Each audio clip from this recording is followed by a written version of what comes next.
అదృష్టం, అదృష్టాన్ని వరించే సింటమ్స్ మనకి చిహ్నాలు అంటాం. ఇవి ఈ సూచికలు మనకి స్వప్నంలో కనపడటం అనేది జరుగుతూ ఉంటుంది.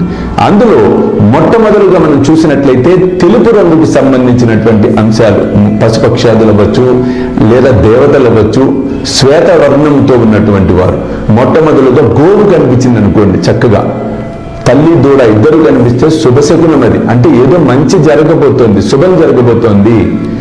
రెండవది వచ్చేటప్పటికి తెల్లటి అశ్వము, ఏదైతే గుర్రము, మంచి పంచకళ్యాణి ఇలాగా తెల్ల గుర్రం ఏదన్నా కనపడింది, తప్పకుండా శుభం ఏదో అద్భుతం. అంటే మీ కార్యాలు ఇంకా స్పీడ్గా పరిగెత్తబోతున్నాయి, ఏదో ఊహించనిది వచ్చి వేగంగా మీ దశ మార్చటమే ముఖ్యంగా. అలాగే ఐరావతం, ఐరావతం అంటేనే తెల్లగా ఉంటుంది. ఐరావతం కనపడింది అనుకోండి, తెల్లటి ఏనుగు కనపడింది అంటే చాలా అత్యంత అద్భుతమైనటువంటి కార్యము, పెద్ద కార్యం ఒకటి మనము శుభకార్యము అవ్వచ్చు, వ్యాపారం అవ్వచ్చు, తలబెట్టబోతున్నాము అని చెప్పి అది ఒక సంకేతంగా మనం చెప్పుకోవచ్చు.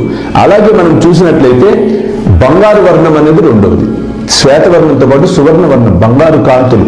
అంటే స్వర్ణం అంటే బంగారం రంగులో ఉన్న పంది కనపడ్డా స్వప్నంలో, బంగారం రంగులో ఉన్న సర్పము పాము కనపడ్డా, బంగారం రంగులో ఉన్న పక్షి కనపడ్డా, డ్రాగన్ కనపడ్డా, బంగారు డ్రాగన్ కనపడ్డా, ఖచ్చితంగా అదృష్ట దేవత మన తలుపు తడుతున్నట్టే లెక్క. సంకేతాన్ని మనకి ఇవ్వటం అనేది జరుగుతోంది.